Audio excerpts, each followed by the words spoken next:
Student third में topic चल रहा है इनकम फ्रॉम हाउस प्रॉपर्टी। देखिए आज डिस्कस करेंगे एनुअल वैल्यू के बारे में।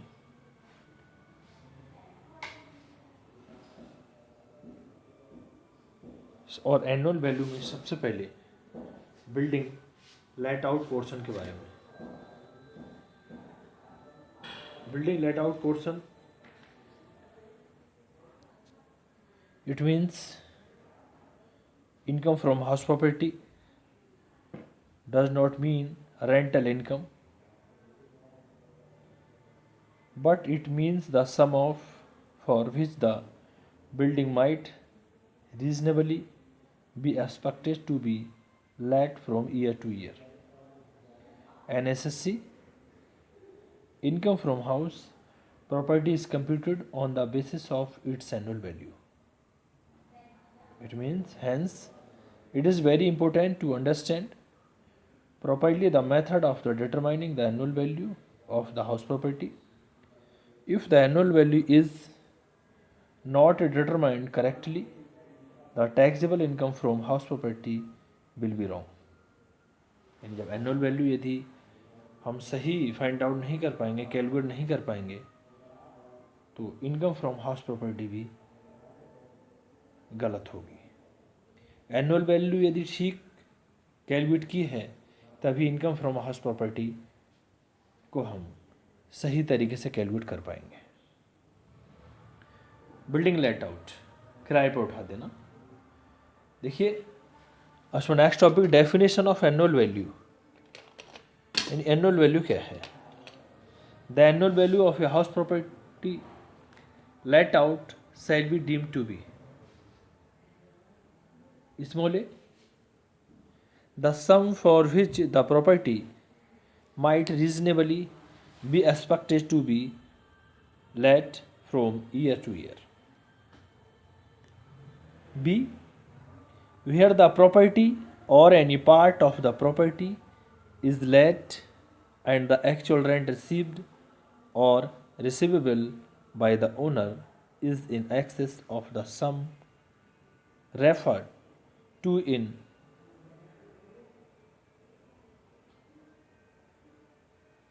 any small a point a the amount of rent received.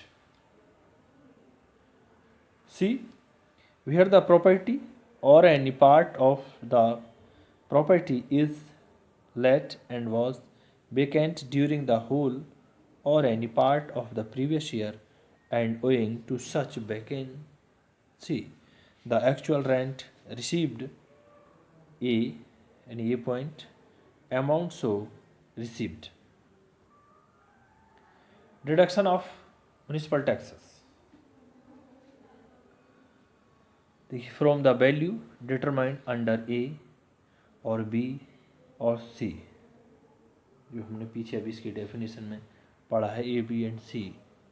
The taxes including service taxes levied by any local authority and paid by the owner during the previous year shall be deducted in the determining the annual value of the property. Generally, service taxes include fire tax, water tax, conservancy tax, education cess etcetera. अब student इस पर कुछ explanation है, अपवाद हैं, जैसे for the purpose of the clause B और clause C the amount of actual rent received और receivable by the owner shall not be include subject to such rules as may be made in this behalf of the amount of rent which the owner cannot realize. Unrealized rent shall not form the part of the annual value. Unrealized rent annual value का part नहीं है if the following conditions are satisfied, जैसे कि the tenancy is bona fide, defaulting tenant has vacated,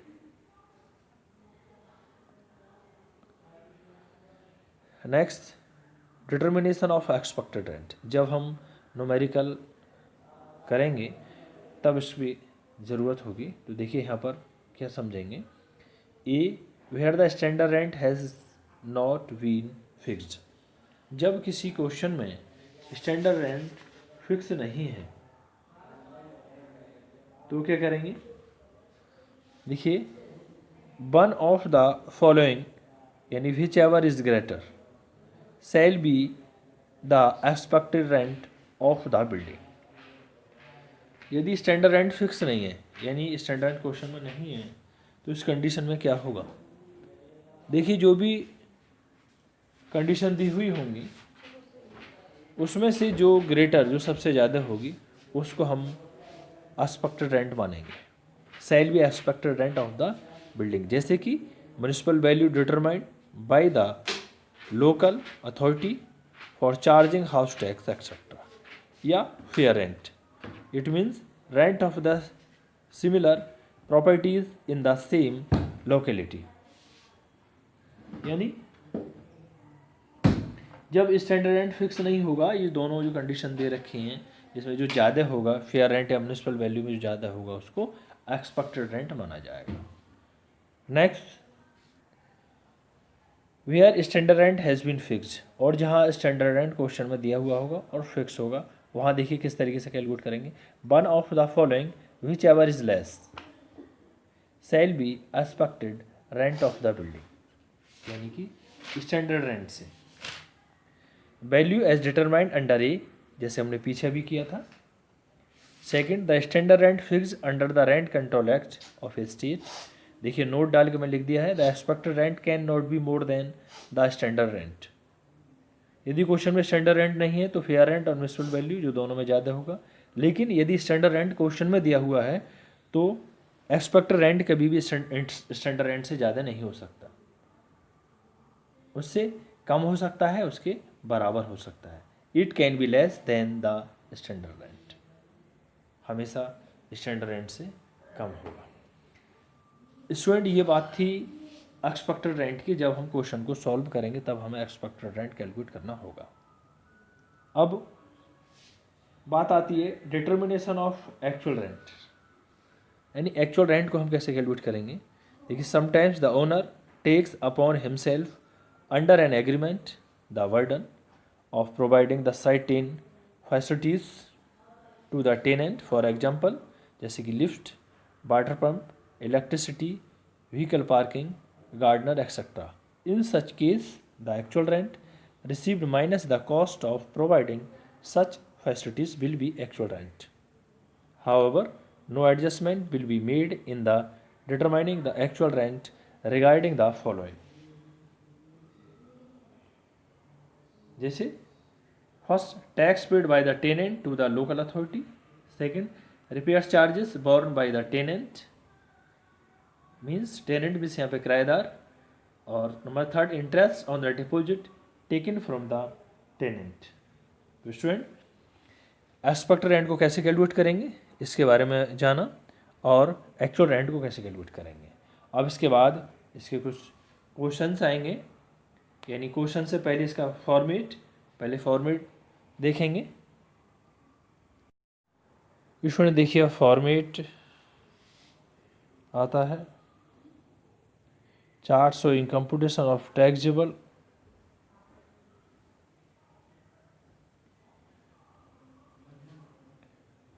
income from late out house property.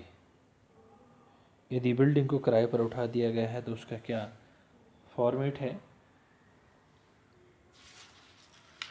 देखिए, इसका format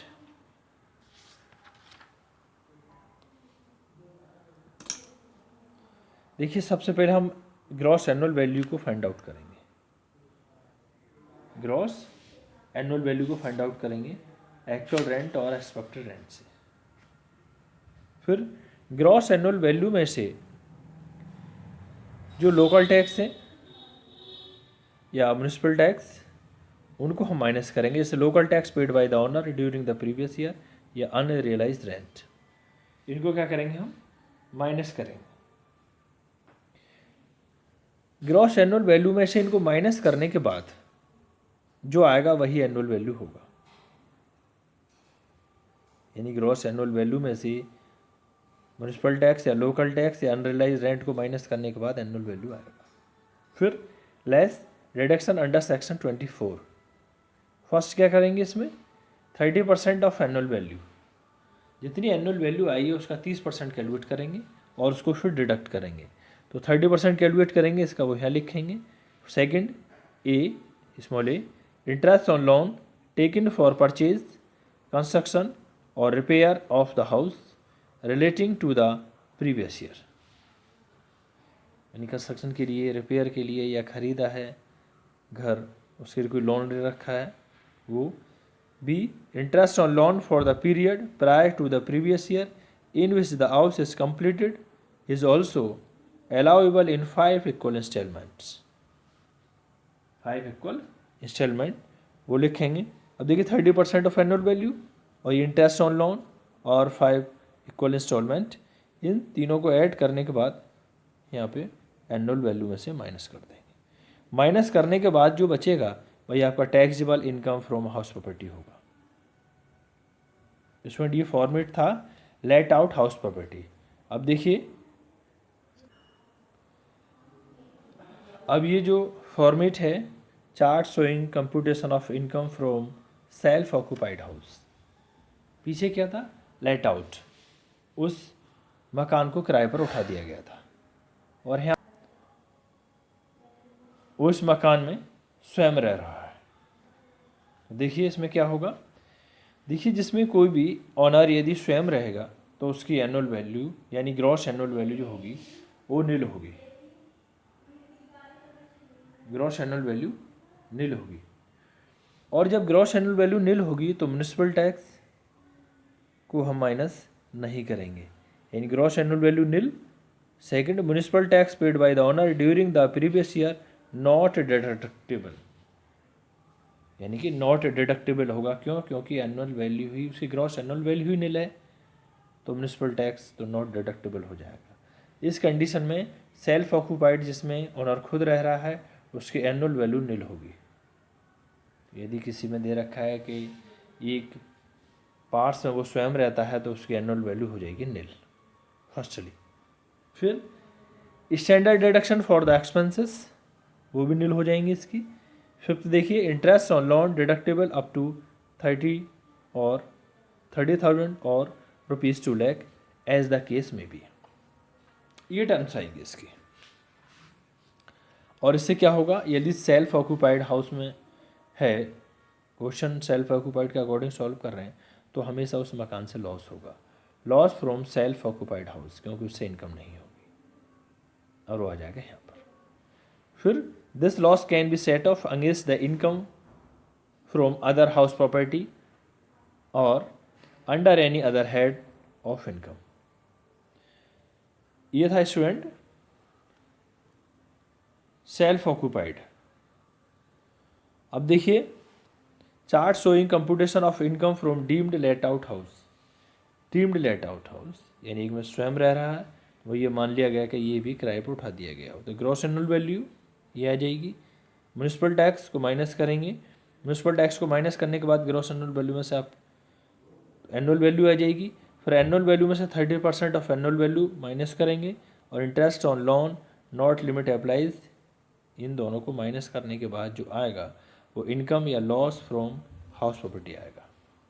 तो student आज aspect rent के बारे में जाना, एक्चुअल रेंट के बारे में जाना, फिर format of let out portion के बारे में जाना और सेल्फ ऑक्यूपाइड हाउस के बारे में, दूसरा deem to be let out. तो इसी के आधार पर नेक्स्ट लेक्चर में इसके क्वेश्चंस होंगे। Thank you student.